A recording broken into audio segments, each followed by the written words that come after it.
좋아요와 구독. 아시죠? 유라! 안녕하세요. 저는 유리용. 간만에 이렇게 사연 하나 보내봅니다. 제가 편의점 알바를 하면서 겪었던 일을 하나 풀어보려고 합니다. 최근에 생긴 일인데요. 새벽에 한창 알바를 하고 있을 때 비가 와서 조금은 한가했어요. 그때 40, 50대로 보이는 아저씨 한 분이 들어오시더니 담배 이름을 말하시면서 달라고 하셨어요. 근데 술에 취하셨는지 말을 너무 흐리게 하셔서 한 번 더 물어봤는데도 잘 모르겠는 거예요. 그래서 최대한 들은 단어로 찾아드리려고 찾는데도 그게 뭔지 잘 모르겠어서 헤매고 있으니까 조금 짜증 섞인 목소리로 모르냐? 물어보시는 거예요. 제대로 들으면 당연히 알만한 담배였는데 아저씨가 말을 흐려서 말해놓고 그런 소리를 들으니 기분이 좀 그랬어요. 그런데 갑자기 알바생으로서의 자세가 안 돼 있다나? 뭐라 그런 류의 얘기를 꺼내시더니 혼자서 작은 소리로 중얼중얼 거리셨죠. 제가 열심히 찾고 있는데 대뜸 아직도 모르겠냐? 열받는다. 대놓고 이렇게 말씀을 하시더라고요. 뭐야? 이런 못 배운 거 처먹은 영감쟁이가 다 있어. 물론 제가 계속 못 찾고 있으니 열받는 건 충분히 이해합니다. 하지만 저렇게 대놓고 불만과 불평을 기분을 표출하니 듣는 저도 기분이 나쁜 거예요. 그러다 아저씨가 휴대폰을 보시더니 담배 이름을 말해주셔서 금방 진작에 말했으면 됐잖아. 금방 찾아드렸죠. 당연히 제가 외우고 있는 담배였고요. 그런데 너무 괘씸해서 그러면 안 된다는 것을 알고 있지만 이성적인 판단을 하지 못하고 감정에 치우쳐서 일부러 들으라고 담배 놓을 때 탁 소리나게 카운터에 놨어요. 그러다 아차 싶어서 아저씨를 보니 못 들으신 거더라고요. 귀여워. 그런데 계산을 마치고 담배를 드리려고 밀어드렸는데 아저씨 앞에서 실수로 카운터 아래로 떨어뜨린 거예요. 절대 고의가 아니었고 바로 사과드렸죠. 하지만 그 소리는 안 들으시고 제가 일부러 그랬다는 생각만 하시는지 다시 해보라고 하시는 거예요.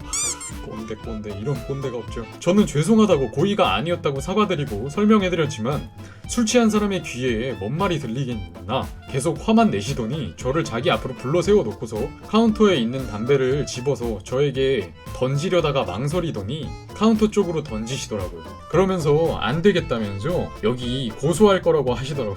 고소는 개나 소나 고소야. 그때부터는 그냥 겁이 없어지더라고요. 제가 잘못한 게 없다고 할 수는 없지만 대체 어떤 건덕지를 가지고 고소를 할 건지 알 수가 없었으니 계속 뭐라고 얘기를 하시던데 무슨 자기는 이 대통령 이름을 거론하면서 자기는 대통령이다 라느니 고소할 거다, 사과 안 받을 거다 라느니, 자기가 그랬다면 무조건 사과했을 거다 라느니 문맥 맞지 않는 얘기들을 꺼내시는데 다시 카운터 안으로 들어가래요. 그러더니 이제는 자기가 불러놓고 자기 앞에 서 있었다는 이유로 성희롱으로 신고하겠다고 하시는 거예요. 야, 이거 미친 거 아니야? 다른 건 몰라도 이건 진짜 정신 나간 사람한테 지기 싫어하는 성격이라서 적반하장으로 나도 그냥 대들까 하는, 이게 무슨 적반하장이야 하는 생각을 했지만 일이 커질까봐 그때부터 고소할 거면 고소하라지 하는 생각으로 대충 사과하고 넘겼죠. 어차피 술 취한 사람 귀에는 뭔 말을 해도 똑같이 들릴 테니까 애초에 제 말은 들으려고 하지도 않았어요. 무조건 제 잘못이라고 생각하니까 그래서 요래조래 적당히 들어드리니 제가 고소하라고 지금 경찰 부르시라고 경찰 온다고 하니 얼버무리면서 알아서 나가시더라고요. 그렇게 나가고 나니 서러운 감정과 억울함이 한꺼번에 몰려오더니 눈물이 막 나더라고요. 제 마음을 아는 건지 모르는 건지 아저씨 계실 때는 안 오던 손님이 아저씨 나간 지 얼마 안 돼서 들어오더라고. 한창 울고 있었는데 들어오시니 쪽팔리더라고요. 너무 서러워서 점주님한테 전화를 했지만 새벽 시간이라서 당연히 주무시고 계셨죠. 그렇게 태풍이 지나가고 적막하게 BGM만 흘러나오는데 자꾸 생각이 나더라고요. 지금 생각해보니 참 그 사람이 불쌍하더라고요. 아들뻘 되는 애한테 이렇게 화를 낼 정도로 힘드셨나? 그 상황에서 할 수 있는 말이 겨우 그 정도밖에 안 된다는 생각을 하니 차라리 나았어요. 결국에 고소한다는 소리는 개소리였고 그냥 지나갔네요. 제 잘못이 아예 없다고 할 수 없고 제가 화낼 수밖에 없는 원인 제공을 했을 수도 있지만 이렇게 털어놔 봅니다. 너무 긴 글 읽어주셔서 정말 감사하고 자주 못 가서 죄송해요. 사연을 보내줬어요. 진짜 안 된 사람들 진짜 많아요. 그쵸? 나도 이제 부산에 우리 막내 이모가 그 편의점을 했었단 말이에요. 저기 남포동에. 나도 그거 몇 달 도와드린 적이 있어요. 몇 달 도와드렸는데 나는 그나마 이제 주인의 조카니까 맛대맛을 하고 그랬지만 와 진짜 소갈이 하는 친구들 진짜 많을 거예요. 나는 그래서 직업 중에 다른 직업들도 물론 다 힘들 거라 생각해요. 아르바이트가 됐건 진짜 직업이 됐건 나는 편의점에서 일하는 게 제일 힘든 일이라고 생각해. 진짜 존경해. 그만큼 힘들어요. 진짜 편의점은 뭐 술 진상들 많이 와인 일하면서 술 진상 많이 보고 힘쓰는 일도 해보고 뭐 커피 하면서도 진상 많이 보고 뭐 그랬는데 편의점 비할 때가 못 되더라고. 편의점은 같은 서비스직 중에서도 정말 미쳐 죽어. 각색의 사람들을 쉽게 만날 수가 있어. 편의점에서는 접근성도 너무 좋죠.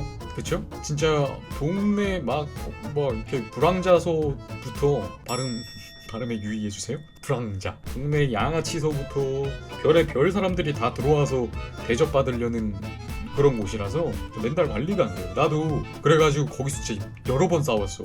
근데 애들이 한 번은 막 이렇게 사지도 않을 거 가지고 막 이렇게 장난을 겁나 많이 쳐. 카운터에.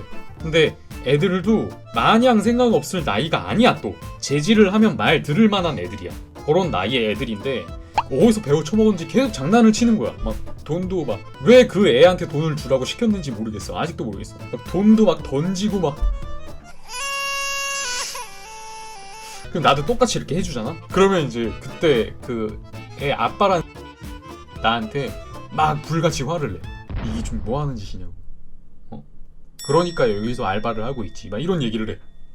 너무 열받아. 저 여기 알바 아니거든요. 저 여기 아들이거든요. 이러면서 똑같이 싸웠거든. 아니 애 교육이나 잘 시키라고 내가. 어디 애가 버르장머리 없게 돈을 던지냐고. 근데 또 내가 돈 던지면 또 기분 나쁘지 않냐고 아이씨. 그래서 지금 나한테 그런 거 아니냐고. 난 똑같이 해줬어. 나는 그 이모 가게였기 때문에 그렇게 할 수 있었지만 그렇게 못 하시는 분들이 얼마나 많을 거야. 그쵸? 뭐라고? 부산 어디에선가는 아파트 단지 부모들이 편의점 알바한테 국제 도시니까 영어 써달라고 해. 요비. 물론 근데 이게 그 직원분들 중에서도 되게 무례하신 분들이 있긴 있어. 그럼 상관없어. 근데 이거는 마찬가지로 일하는 분들도 무례하면 안 돼. 그래야 근데 무례하지 않아도 대접 못 받더라. 진짜 너무 힘들었어. 난 편의점에서는 뭐 이모 가게가 됐건 뭔 가게가 됐건 난 다시는 안 하고 싶어. 진짜 스트레스 많이 받았어. 저는 기억할 사람 얼굴만 기억해요. 근데 와가지고는 담배도 이래. 담배도 내가 여기 맨날 오는데 나한테 내 손에 안 줘. 그런 사람들 바닥에 이렇게 던져. 그런 사람들은 진짜 이렇게 던져. 뒷분형이 꼭 노래 들으면서 이렇게 하는 애들 있고 통화하면서 하는 애들 있어. 통화 다 하고 주는 사람이잖아.